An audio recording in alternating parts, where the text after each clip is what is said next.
तो दोस्तों, क्या आप लोग भी यहाँ पे NBFCs लोन ऐप्स के डेट ट्रैप में पूरे तरीके से फंस चुके हैं? क्या आपको भी लगता है कि अभी इतना लोन हो चुका है कि मैं इन लोन ऐप्स का पेमेंट नहीं कर सकता, मेरी इतनी इनकम नहीं है कि मैं इन लोन ऐप्स का पेमेंट कर पाऊँ? अगर आपके साथ भी सेम सिचुएशंस हो रही है दोस्तों, तो ये वीडियो सिर्फ आपके लिए ही है दोस्तों। इस वीडियो को एंड तक ज़रूर यहाँ पे देख लेना। और मोस्ट इम्पॉर्टेंट चीज़ दोस्तों, जो लोग भी चैनल पर नए हैं, सबसे पहले तो चैनल को सब्सक्राइब कर लेना, ताकि जब भी नया वीडियो लेके आए उसका नोटिफिकेशन आपके पास सबसे पहले पहुंच जाए। दोस्तों, मैं बताना चाहूँगा, हमारे साथ अभी 3000 सब्सक्राइबर जुड़ चुके हैं। आप लोग भी जुड़ जाएं। और मोस्ट इम्पॉर्टेंट चीज़, हमने आपके लिए एक टेलीग्राम चैनल बनाया है। टेलीग्राम चैनल बनाने का पर्पज़ यही था दोस्तों, क्योंकि अक्सर क्या होता है, यूट्यूब बहुत वीडियो का नोटिफिकेशन नहीं भेजता है और आप लोगों के पास नोटिफिकेशन नहीं मिलती है। तो टेलीग्राम चैनल का लिंक मैंने डिस्क्रिप्शन में दिया है।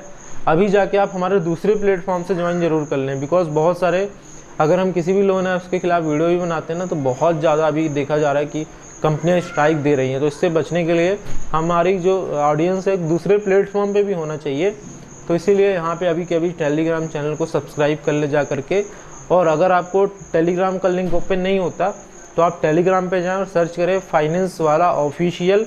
अभी तकरीबन 335 मेंबर जुड़ चुके हैं, तो आप लोग भी अभी जा करके जुड़ जाएँ। तो उसमें भी बहुत सारी अपडेट्स हम डेली अपडेट करते रहते हैं। जैसे कि किसी कंपनी से अगर आपको ज़्यादा समय चाहिए तो उसके लिए ईमेल कैसे लिखना है, उसका फॉर्मेट भी हमने दे रखा है वहाँ पे। किसी कंपनी के रिकवरी एजेंट अगर आपके घर आ रहे हैं और आप चाहते हैं कि रिकवरी एजेंट घर ना आए, इसके लिए मुझे कंपनी को एक प्रॉपर तरीके से मेल लिखना है, तो उसके लिए भी हमने दे रखा है। और अगर आप चाहते हो कि आपकी जो पेनल्टी लगाई गई है वो हटा दी जाए, उसके लिए भी हमने फॉर्मेट दे रखा है अपने टेलीग्राम चैनल पे। और डेली जो वीडियो आते हैं उनका नोटिफिकेशन भी वहाँ पे आ जाता है, तो ज्वाइन ज़रूर कर लें। आते हैं वीडियो पे। दोस्तों, अक्सर क्या होता है कि मेरे साथ खुद पहले हुआ था, क्योंकि इसीलिए तो मेरे को नॉलेज है, मैं आपको दे रहा हूँ।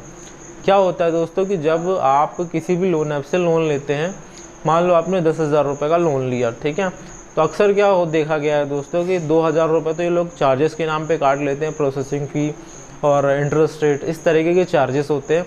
8,000 आपके खाते में आते हैं और टाइम आपको मिलता है। जब स्टार्टिंग करते हैं तो कम मिलता है, अब तो मिलने लगा, EMI वाला लोन है तो बड़ा मिलने लगा टाइम। पहले क्या होता था, एक महीने मिलते थे उस पेमेंट को करने के लिए।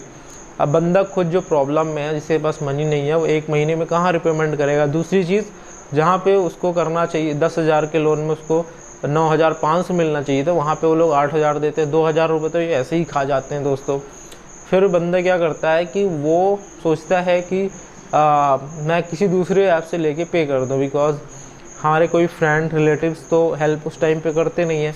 अगर वो करते ही होते दोस्तों, तो यहाँ पे वो लोन क्यों लेता बंदा, जिसकी प्रॉब्लम जेन्युइन है। ज़्यादातर लोगों का यही कहना है, जिससे मैं पूछता हूँ कि आप डेट ट्रैप में कैसे फंसे, आप अपने रिलेटिव से हेल्प क्यों नहीं ले लेते, तो उनका यही कहना होता है दोस्तों कि रिलेटिव साफ साफ मना कर देते हैं या फिर मजाक उड़ाते हैं, ऐसा करके उनका कहना है, जो कि जेन्युइन बात भी है।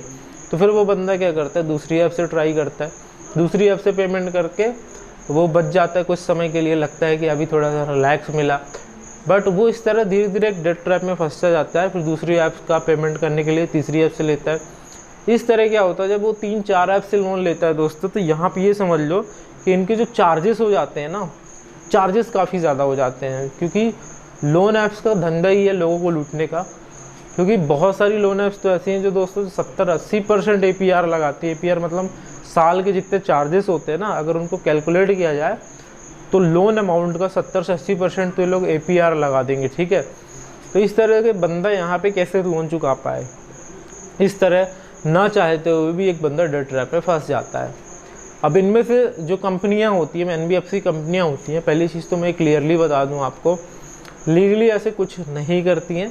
हालांकि ऐसा नहीं कर नहीं सकती, लेकिन देखा गया है कि 10,000, 20,000, 1 लाख, 2 लाख, 3 लाख के लोन में कुछ नहीं करती है। यह है कि 10 लाख है, 1 करोड़ है, 50 लाख है, इस तरह के जो लोन हैं, ऐसे केसेस में सोचेंगी भी कंपनियां, एक एडवोकेट हायर करेंगी, एक वो करेंगी, ये करेंगी, वसूलने की कोशिश करेंगी। उसमें भी फिर मामला सिविल कोर्ट में ही जाता है दोस्तों, और उसमें भी 4 साल, 5 साल, 10 साल तक चला जाता है मामला।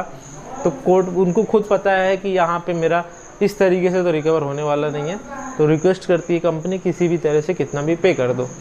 अब इसमें दिक्कत यह है कि जो लेने वाला है, बोरोवर है, जिसने लिया है पैसा, उसको क्या दिक्कत होती है मैं वो बता देता हूँ। उसको ये दिक्कत होती है दोस्तों कि आपका जो क्रेडिट वर्दीनेस है, जो आपका सिविल स्कोर है, वो यहाँ पे ख़राब हो जाता है। ख़राब भी होने का मतलब ये नहीं है कि पूरा एकदम 300 हो गया, डाउन हो जाएगा। हाँ, लेकिन ये है कि जब आप फ्यूचर में आपको पैसों की ज़रूरत पड़ेगी ना, तो आपको सरकारी बैंक्स लोन नहीं देंगे, आपको प्राइवेट बैंक्स लोन दे देंगे। और वो भी दोस्तों जैसे कि आप वो देखेंगे कि सिविल आपका ज़्यादा है तो वो लोग आपसे ज़्यादा इंटरेस्ट चार्ज करेंगे। ठीक है, शायद आपको पता होगा कि एक सिक्योर्ड लोन होता है, एक अनसिक्योर्ड लोन होता है। सिक्योर्ड लोन वो लोन होते हैं जिसमें से आप कुछ सिक्योरिटी बैंक्स को देते हो या एनबीएफसीज को देते हो, और अनसिक्योर्ड वो लोन होता है जिसमें आप कोई सिक्योरिटी नहीं देते, बस ऑनलाइन आपने अप्लाई कर दिया जाके, आपको वो लोन मिल गया। तो जो सिक्योर्ड लोन होता है जिसमें आपने कुछ दिया होता है, उसमें अक्सर इंटरेस्ट रेट बहुत ही ज़्यादा कम होता है। जैसे कि कार लोन लेते हैं तो तकरीबन 8 से 9%, 10% इंटरेस्ट रेट होता है। होम लोन लेते हैं तो 8%, 9% से रेट ऑफ इंटरेस्ट स्टार्ट होता है।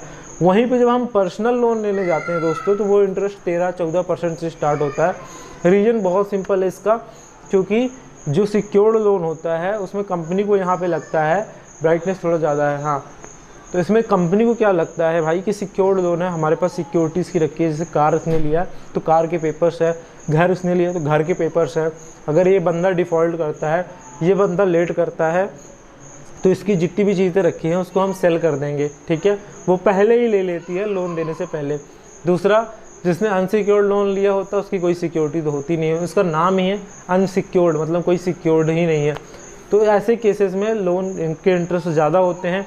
और जानते हैं लोग, ये जो बैंक्स वाले हैं, एनबीएफसीज वाले हैं जो लोन दे रहे हैं ना, जिनको पता है कि मैं अगर 25% में दे रहा हूँ तो हर बंदा 25% रिटर्न ला ही नहीं सकता, क्योंकि उसकी 25% इनकम ही नहीं बढ़ती है हर महीने, हर साल।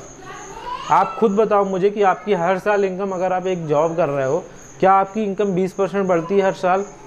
नहीं बढ़ती ना। लेकिन ये कंपनी वाले, अगर खासकर अगर आप लोन लेते हो लोन ऐप से, तो इनका जो APR होता है वो मिनिमम 36% होता है, मिनिमम, मतलब आपके साल का 36% एक्स्ट्रा जाएगा ही जाएगा।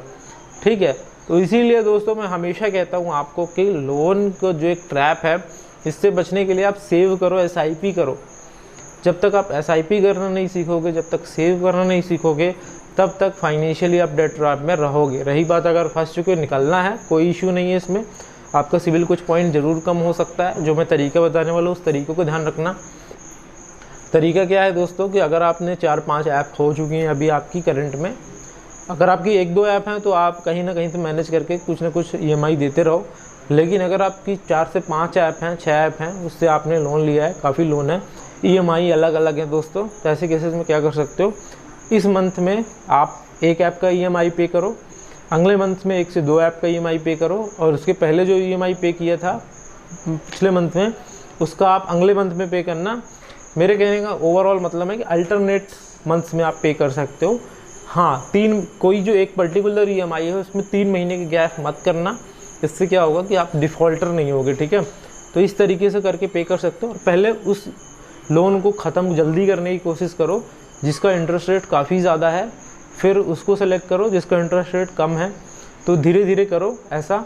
रही बात बचना है, निकलना है पूरी तरीके से, तो आप फ्यूचर में कोई दूसरा लोन ना लें, तो तभी निकल सकते हैं। लेकिन अगर आप लोन के बारे में सोचेंगे दूसरे लोन के बारे में, तो नहीं निकल पाएंगे।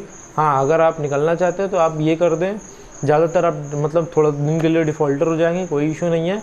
बट यहाँ पे आप अगला लोन ना लें, बिकॉज और भी ज़्यादा डेट ट्रैप में फंस जाएंगे। धीरे धीरे आप कोशिश करें पे करने का, अगर कोई हेल्प करता है तो अच्छी बात है, नहीं तो अपनी इनकम जहाँ से हो सके बढ़ाने की कोशिश करें। वही एक रास्ता है जिससे आप बच सकते हैं। फ्यूचर में अगर ऐसी प्रॉब्लम ना आए, इसके लिए आप कुछ पैसे मंथ में जोड़ते रहें, SIP करें। अगर आप SIP करना चाहते हैं तो कुछ SIP बेस्ड ऐप के लिंक दिए हैं मैंने, जहाँ पे आप सीख भी सकते हो SIP करना। जैसे नवी का दिया है मैंने, नवी से आप 10 रुपये से स्टार्ट कर सकते हो SIP हर मंथ, और ग्रो का दिया है जिसमें से आप 500 से 1000 रुपये SIP में लगा सकते हो हर मंथ। तो ऐसी ऐप में इन्वेस्ट करें दोस्तों, और तभी आप डेट ट्रैप से निकल सकते हो। हालांकि ऐसा कंपनी कुछ नहीं करेगी कि जिसमें आपको जेल हो, कोर्ट केस हो, या आपके घर पुलिस आए, ऐसा कुछ नहीं होता है। यहाँ तक कि अगर रिकवरी एजेंट भी आपके घर आ रहा है तो वो बदतमीजी से बात नहीं करेगा, करता है रिकॉर्डिंग कर लो, या फिर आपके आसपास वो बता नहीं सकता कि आपका यहाँ पे लोन चल रहा है। ये आपके राइट्स हैं। अगर ऐसा उल्लंघन होता है किसी भी एक एजेंट द्वारा, वीडियो रिकॉर्ड कर लो, प्रूफ रखो, आरबीआई में कंप्लेंट कर दो, उससे पहले ग्रीवियंस पोर्टल में कंपनी के कंप्लेंट करो, सोल्यूशन मिलेगा ही मिलेगा। ये वीडियो कैसा लगा कमेंट करके ज़रूर बताइएगा। वीडियो अच्छा लगा तो वीडियो को लाइक ज़रूर करिएगा। मिलते हैं दोस्तों अगले वीडियो में इसी तरह इन्फॉर्मेटिव वीडियो के साथ।